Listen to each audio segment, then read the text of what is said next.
Hello students, welcome to the physics class. Students, आज इस physics class में हम लोग एन ट्रांजिस्टर की कार्यविधि, वर्किंग ऑफ एन ट्रांजिस्टर। तो सबसे पहले हम लोग एन ट्रांजिस्टर बनाए। एन ट्रांजिस्टर बनाने के लिए क्या करते हैं, हम पी प्रकार के अर्धचालक को दोनों ओर एन प्रकार के अर्धचालक को जोड़ देते हैं बीच में, या पी प्रकार का, यहाँ पर एन प्रकार का अर्धचालक जोड़ा इसको, ये है आपका पी प्रकार अर्धचालक, और यहाँ पर फिर एन प्रकार का अर्धचालक जोड़ दिया। और एन प्रकार के अर्धचालक में जो आप जानते हैं मेजॉरिटी कैरियर आपका इलेक्ट्रॉन होता है, तो मैं यहाँ इलेक्ट्रॉन बना दे रहा हूँ। यहाँ पर इलेक्ट्रॉन होगा, इसको मैं इलेक्ट्रॉन यहाँ बना देता हूँ, और यहाँ भी इलेक्ट्रॉन होगा, इसको भी मैं इलेक्ट्रॉन यहाँ बना देता हूँ। और आप जानते हैं कि पी प्रकार अर्धचालक में जो मेजॉरिटी कैरियर होता होल होता है, तो मैं यहाँ पर होल बना देता हूँ। और इसकी वायरिंग करेंगे तो आप जानते हैं कि ये पार्ट जो आपका होगा इमीटर होगा, और ये पार्ट जो होगा बेस होगा, और ये पार्ट जो होगा कलेक्टर यानी संग्राहक होगा। हमेशा इमीटर बेस को हम फॉरवर्ड वाइस में जोड़ते हैं, तो इसको फॉरवर्ड वाइस में जोड़ देंगे। यहाँ पर फॉरवर्ड का मतलब है या एन है तो इसके निगेटिव टर्मिनल से जोड़ेंगे, एन है तो इसके निगेटिव टर्मिनल से जोड़ेंगे, और इसके पॉजिटिव टर्मिनल से जोड़ देंगे।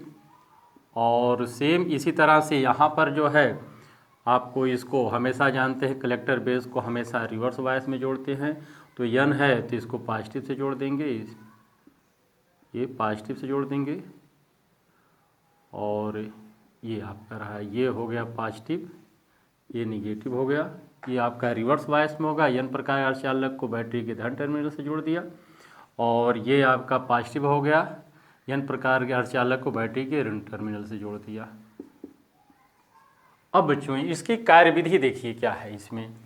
अगर आप देखो एनपी एक जंक्शन डायोड एनपी का यहाँ पर है, एक पीएन का जंक्शन डायोड है।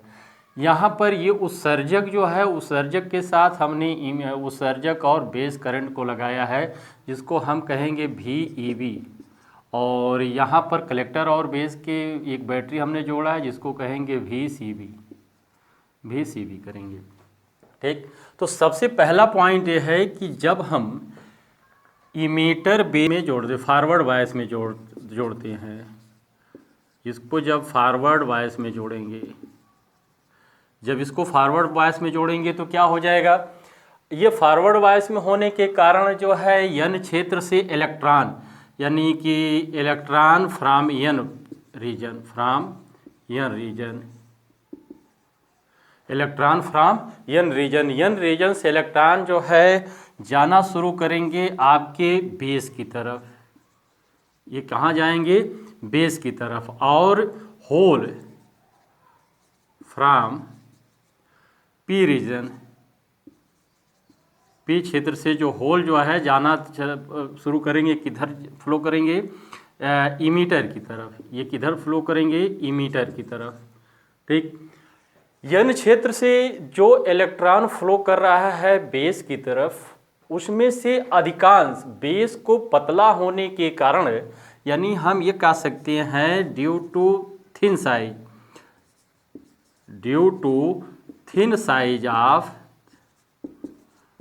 ऑफ बेस का पतला होने का कारण 98%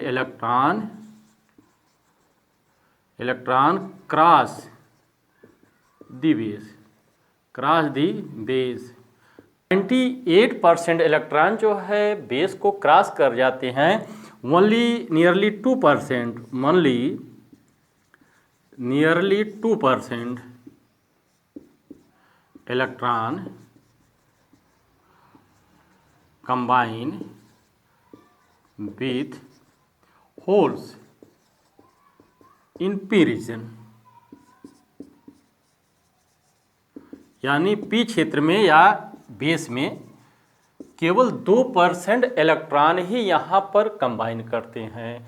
जिस समय बच्चों ये यहाँ से इलेक्ट्रॉन बेस में कंबाइन करके विलुप्त होते हैं या उदासीन होते हैं, उसी समय यहाँ हुई होल की कमी को पूरा करने के लिए बैटरी VEB के बी टर्मिनल पर यानी पॉजिटिव टर्मिनल के नज़दीक इस बेस में एक कोवैलेंट बॉन्ड यहाँ से टूटता है।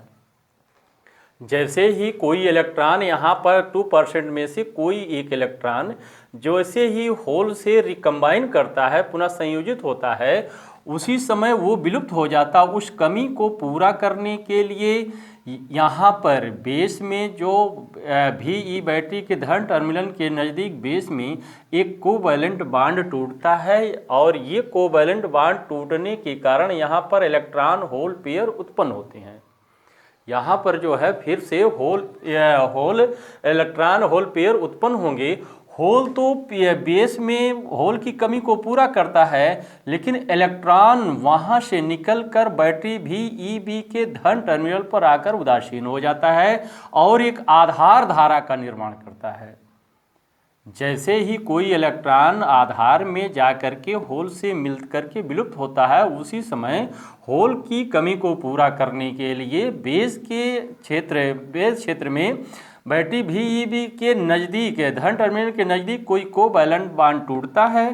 कोवैलेंट बॉन्ड के टूटने के फलस्वरूप उत्पन्न होने वाला इलेक्ट्रॉन होल पेयर में से होल तो पी क्षेत्र में यानी बेस में होल की कमी को पूरा करता है, आई कमी को पूरा करता है, लेकिन इलेक्ट्रॉन वहाँ से निकलकर बैटरी के धन टर्मिनल पर मिलता है, जो एक आधार धारा का निर्माण होता है। आधार धारा चूंकि इलेक्ट्रॉन बहने की विपरीत दिशा में है, इलेक्ट्रॉन आधार से धन टर्मिनल की तरफ आ रहा है, इसलिए जो आधार की धारा की दिशा होगी ऊपर की तरफ होगी। यानी ये आधार धारा में एक आधार धारा प्रवेश करेगा, जिसको हम IB कहेंगे।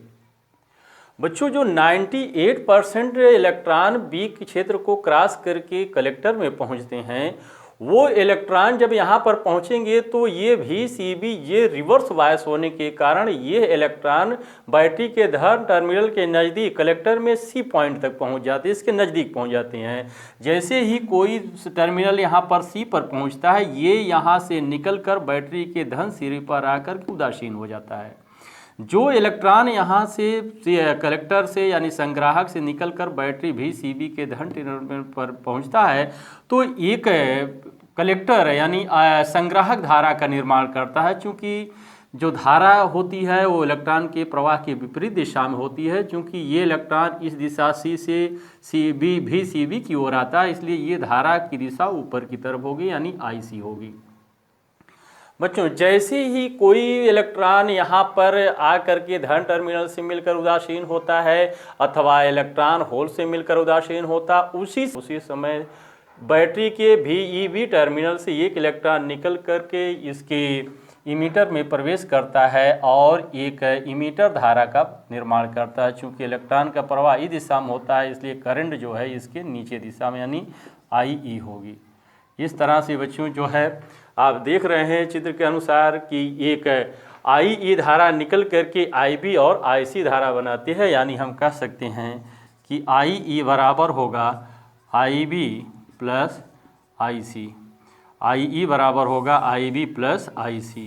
बच्चों, यहाँ पर कार्यविधि में इसकी दो चीज़ इम्पॉर्टेंट है। एक तो ये है यहाँ पर कि IE का मान जो होता है नियरली इक्वल टू IC के बराबर होता है, यानी जो संग्राहक धारा होती है लगभग इमीटर धारा के बराबर होती है, यानी उत्सर्जक धारा के बराबर होती है। दूसरी चीज़ इम्पॉर्टेंट ये है कि इसमें जो इलेक्ट्रॉन का फ्लो होता है ट्रांजिस्टर के अंदर और बाहर दोनों जगह, किसके कारण होता है? Due to flow of electron. Electron के फ्लो के कारण ही इलेक्ट्रॉन के फ्लो के कारण ही ट्रांजिस्टर के अंदर और बाहर जो है विद्युत धारा का प्रवाह होता है। तो एक बार फिर ये वर्किंग ऑफ NPN ट्रांजिस्टर को देख लीजिए। ये आपका NPN ट्रांजिस्टर है। N प्रकार के अर्धचालक में बहुसंख्यक आवेशवाहक इलेक्ट्रॉन होते हैं, जबकि P प्रकार के अर्धचालक में बहुसंख्यक आवेशवाहक होल होते हैं। तो हम हमेशा इमीटर और बेस को फॉरवर्ड बायस में जोड़ते हैं और कलेक्टर बेस को रिवर्स बायस में जोड़ते हैं। बच्चों जैसे ही हम इमीटर बेस को फॉरवर्ड बायस में जोड़ेंगे, n क्षेत्र से मेजॉरिटी कैरियर इलेक्ट्रॉन जो होता है बेस की तरफ, जिधर मेजॉरिटी कैरियर होल है उधर चलता है, और बेस से मेजॉरिटी कैरियर होल जो है n क्षेत्र की ओर चलता है। जो इलेक्ट्रॉन इमीटर से बेस की तरफ चलता है उसमें से 98% इलेक्ट्रॉन जो इसको क्रॉस कर जाते हैं, केवल 2% इलेक्ट्रॉन ऐसे होते हैं जो इसमें उपस्थित होल से संयोजन करते हैं। जैसे ही यहाँ पर कोई संयोजन होता है, इलेक्ट्रॉन होल पेयर मिल करके विलुप्त होते हैं, उसी समय यहाँ पर एक बेस में एक कोवैलेंट बॉन्ड टूटता है, जिससे उत्पन्न इलेक्ट्रॉन होल पेयर में से होल तो पी क्षेत्र में हुए होल की कमी को पूरा करता है, और इलेक्ट्रॉन जो है वहाँ से निकलकर बैटरी के धन टर्मिनल पर आकर के उदासीन हो जाता है, और उसके फलस्वरूप एक IV धारा का निर्माण होता है। जो 98% इलेक्ट्रॉन कलेक्टर की तरफ चलते हैं वो बैटरी के VCB के धन टर्मिनल के जब समीप पहुंचते हैं तो वो आकर के बैटरी के धन टर्मिनल से आकर न्यूट्रलाइज हो जाते हैं, एक IC धारा का निर्माण करते हैं।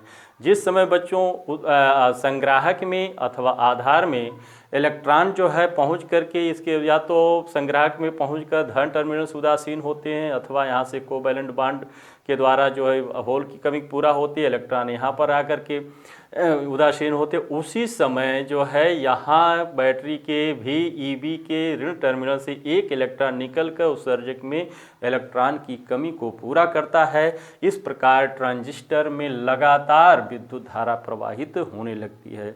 इस विद्युत धारा के प्रवाह में दो चीज़ इम्पॉर्टेंट है कि जो आपकी उत्सर्जक धारा IE है वह बेस धारा तथा कलेक्टर धारा के मान के बराबर होती है। साथ ही साथ हम देखते हैं कि IE का मान IC के बराबर लगभग बराबर होता है, क्योंकि IB का मान बहुत ही कम होता है। दूसरी चीज़, जो इलेक्ट्रॉन का फ्लो होता है ट्रांजिस्टर के अंदर और बाहर, NPN टाइप ट्रांजिस्टर में जो विद्युत धारा का प्रवाह होता है, ट्रांजिस्टर के अंदर और बाहर इलेक्ट्रॉन के प्रवाह के कारण होता है। इस प्रकार ये रहा है आपका NPN ट्रांजिस्टर। अगले टॉपिक में हम लोग कॉन्फ़िगरेशन ऑफ ट्रांजिस्टर के बारे में चर्चा करेंगे। तब तक आप लोग अध्ययन करते रहिए। Best of luck.